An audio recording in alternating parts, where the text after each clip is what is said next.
Welcome once again to Commander by Danon. As we wrap up 2024, I wanted to revisit some of my older decks and update them. On today's agenda, we're looking at a rather fun one, Get Off My Lawn. Also, and I know it's annoying to keep hearing this, but statistically, if I don't ask you to like and subscribe, the video gets fewer subscribers.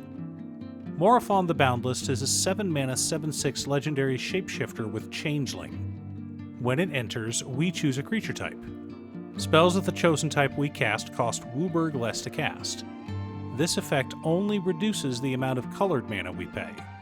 Also, creatures of the chosen type get +1/+1. Morophon is a wonderful commander designed with flexibility in mind. With Morophon, you can have a 5-color crab deck, or a 5-color elf deck, or any creature type you want. Earlier, I mentioned the name of this deck is Get Off My Lawn. This will be an Elder deck. That's right, we're building a deck for us old folks. Now, Elder creatures are some of the largest and most powerful in Magic, but they're also the most expensive. The cost reduction afforded to us by Morophon is nice and all, but maybe we should look at adding a few ways to make our giant creatures even cheaper. Also, because Elder creatures are usually mythic and aren't reprinted very often, if ever, this deck won't be budget. The Elder creatures in this deck came to $275 by themselves, so I didn't bother trying to make this into a budget deck. Apologies to your wallet. But before we get to our deck list, a quick word from our sponsor, Ultimate Guard.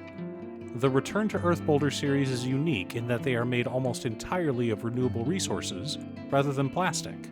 And lately, Ultimate Guard has been printing these not just in solid colors, but with artist print, like this gorgeous piece by Mario Renault. Titled The Search, it depicts a traveler staring in awe at a mighty structure being erected in the desert. Has he found what he's looking for, or will his search continue? Pick yours up today at your local game store, or order it on Amazon. Link down below. In order to build a functional commander deck, you need lots of different pieces, which is why I try to rely on my handy-dandy checklist. 50 mana sources, usually split between 37 lands and 13 pieces of ramp, 10 pieces of card advantage, 8 to 10 pieces of spot removal, 2 to 3 board wipes, 2 pieces of graveyard hate, and 1 sudden I win card. Oh, one more quick announcement before we get started. I'm currently streaming with my son over on Musings by Danon as well as Twitch. It'll mostly be Final Fantasy XIV, but you're more than welcome to pop in and talk about Commander. Honestly, about half my streams are talking about manga, anime, or Commander. Our land base consists of Command Tower, Exotic Orchard, Cavern of Souls, Flooded Strand, Arid Mesa, Polluted Delta, Verdant Catacombs, Wooded Foothills, Scalding Tarn, Marsh Flats, Bloodstained Mire, Windswept Heath, Misty Rainforest, Rafine's Tower, Xander's Lounge, Ziatora's Proving Ground, Jetmir's Garden, Spara's Headquarters, Hallowed Fountain, Sacred Foundry, Watery Grave, Overgrown Tomb, Stomping Ground, Steam Vents, Godless Shrine, Blood Crypt, Temple Garden, Breeding Pool, Bajuka Bog, 1 Plains, 1 Island, 1 Swamp, and 3 Forests. I skewed slightly higher on forests because a lot of our early ramp is green, of course. For mana ramp, we're running Ancient Copper Dragon, Bellageos Witherbloom, Galazeth Prismari, Soul Ring, Arcane Signet, Chromatic Lantern, Kalia of the Vast, Urza's Incubator, Herald's Horn, Smothering Tithe, Burgeoning, Exploration, Crucible of Worlds, Conduit of Worlds, and Walk-in Closet Forgotten Cellar. Don't worry, I'll explain later on. Our card advantage package consists of Ancient Brass Dragon, Ancient Silver Dragon, Demon Lord Belzenlock, Dragon Lord Ojitai, Kroxa and Kuranos, Nezahal Primal Tide, Chandrix Silverquill, Uro Titan of Nature's Wrath, Valgavoth Harrower of Souls, Velomachus Lorehold, Rhystic Study, Jeska's Will, Windfall, Demonic Tutor, and Enlightened Tutor. A good mix of card draw, tutors, and graveyard recursion.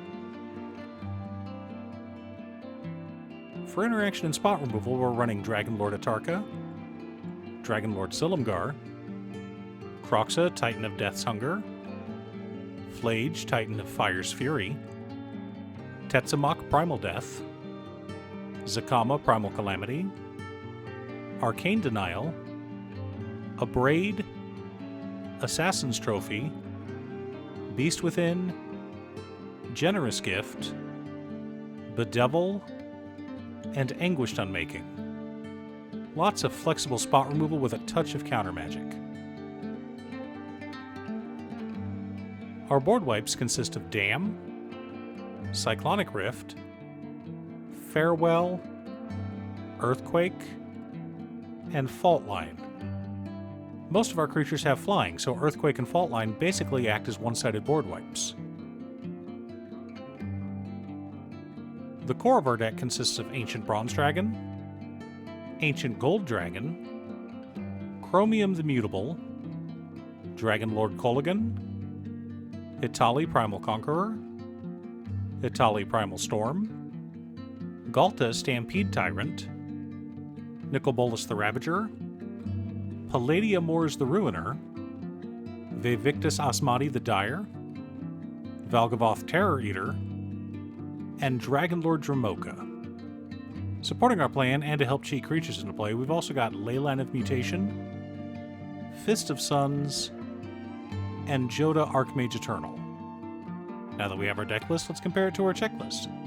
51 mana sources split between 36 lands and 15 pieces of ramp. Not too shabby. 15 pieces of card advantage, 13 pieces of interaction, 5 board wipes, 2 pieces of graveyard hate in Bojuka Bog and Farewell, 1 Sudden I Win card in Kalia of the Vast. Okay, so I've talked on this channel before about Urza's Incubator and why it doesn't appear in many of the Kindred decks I've built in the past. Urza's Incubator is not an exclusive cost reducer. If Cute Stuff plays it and names dragons, then every dragon has the mana cost reduced by 2, not just hers.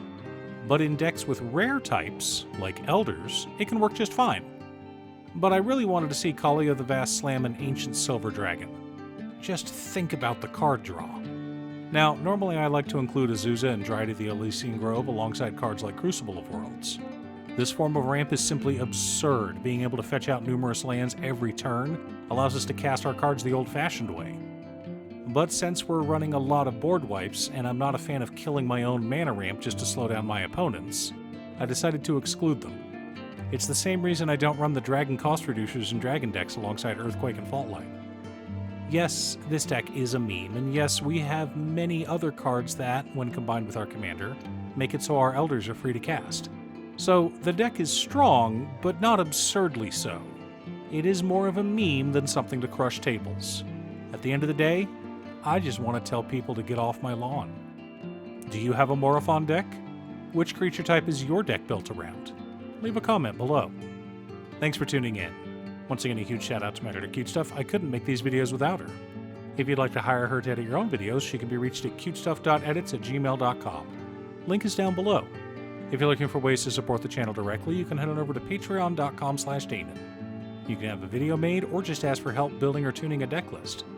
I also wanted to give a quick shout out to all of my patrons: Waffles, Jiraiya, Muffins, Marcus, Brett, Roxy, Alix, Borgine, Nausman, Conga, Aaron, Chris, Robert, William, Pye, Kazaris, Booksuit, Patrick, Naffy, Noodle, Tiz, Art, Richard, and Devin.